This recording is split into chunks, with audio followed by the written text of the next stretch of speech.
السلام علیکم ورحمۃ اللہ وبرکاتہ۔ جی آج ہم کرنے جا رہے ہیں سورۃ نازعات کی نیکسٹ آیات کرنے جا رہے ہیں۔ ہم نے آیت نمبر 22 تک کر چکے ہیں اور آگے ہم آیت نمبر 23 سے کریں گے، 23 سے 26 تک انشاءاللہ۔ اعوذ باللہ من الشیطان الرجیم، بسم اللہ الرحمن الرحیم۔ فحشر فنادى، فحشر ایزی ہے، حشر ہم سب اس لفظ کو جانتے ہیں۔ فحشر فنادى، نون کو 2 حرکت اور دال کو بھی۔ فحشر فنادى فقال، قاف کی حرکت 2، فقال انا ربكم الاعلى، فقال انا ربكم الاعلى، فقال انا ربكم الاعلى، فأخذه الله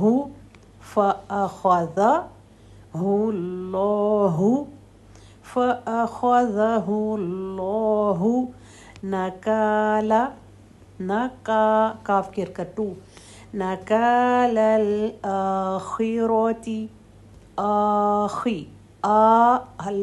الف جو ہے حمزہ اس کی حرکت 2 کیونکہ کھڑا زبر ہے، آخرۃ والأولى، وللآخرة والأولى، وللآخرة والأولى، وللآخرة والأولى، فأخذه الله نكال الآخرة والأولى، ان فی ذالک، ان نون شدد ہے، فی 2 حرکت کے ساتھ ہے، ذالکہ میں ذال کی حرکت 2 ہے کیونکہ کھڑا زبر ہے۔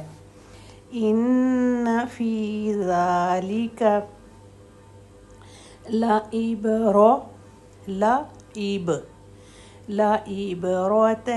لمن یخشی، لعبرۃ لمن یخشی، لعبرۃ لمن یخشی،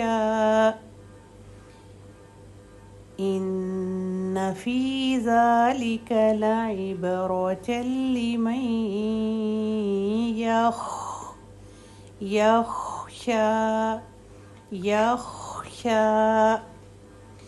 تو ان آیات کی بھی پچھلی آیات کے ساتھ ہی ابھی کنٹینیوشن چلی آ رہی ہے۔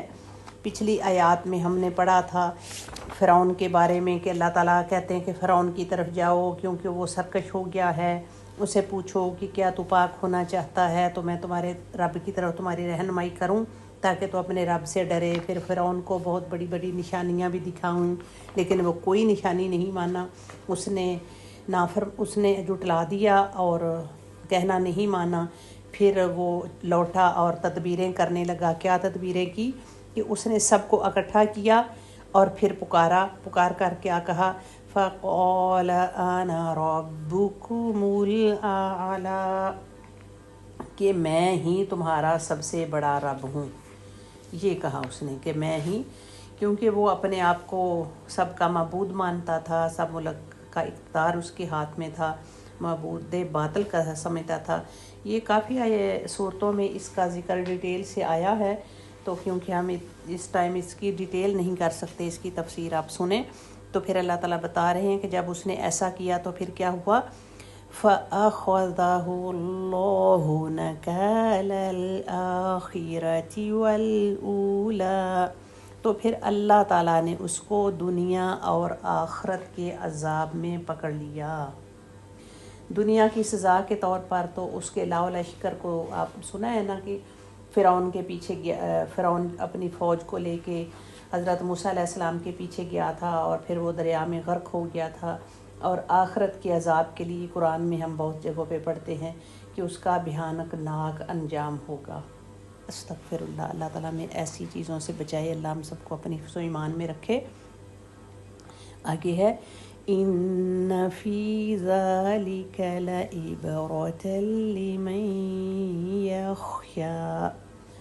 تو ان ساری جو آیات ہم پڑھ چکے ہیں، ایسی ساری باتیں فرعون کے بارے میں جو ذکر آ چکا ہے، ان ساری آیات میں اللہ تعالیٰ کہتے ہیں کہ عبرت ہے، نشانی ہے، نصیحت ہے ان لوگوں کے لیے جو اللہ سے ڈرتا ہے۔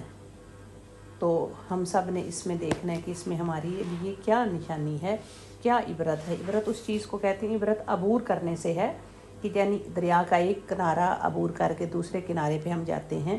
تو اسی طرح سے اس کہانی کو پوری کو ہم نے عبور کر کے جب کور کیا ہے، تو اس میں سے ہم نے کیا سیکھا ہے اپنے لیے، کہ ہم نے ایسی کوئی بات جو فرعون نے اس طرح کی کوئی کام کیا تھا، تو کیا ہمارے اندر تو ایسی کوئی کام نہیں ہے کہ اللہ کی باتیں سن کے بھی جھٹلا دیں کہ ایسا کچھ نہیں ہے، میں نہیں مانتی والا ہمارا ایٹیٹیوڈ تو نہیں ہے، اور کیا اپنے آپ کو ہی تو بڑا نہیں سمجھتے۔ تو اس میں کیا ہمارے لیے نصیحت ہے، اس کو ہم نے پکڑنا ہے، اپنے لیے لینا ہے۔ اللہ ان آیات پر غور و فکر کرنے، ان کو سمجھنے، عمل کرنے کی توفیق عطا فرمائے، قرآن سے جوڑے رکھے، بہترین اور سچی بات سننے اور اس پہ عمل کرنے کی توفیق عطا فرمائے۔ وآخر دعوانا الحمد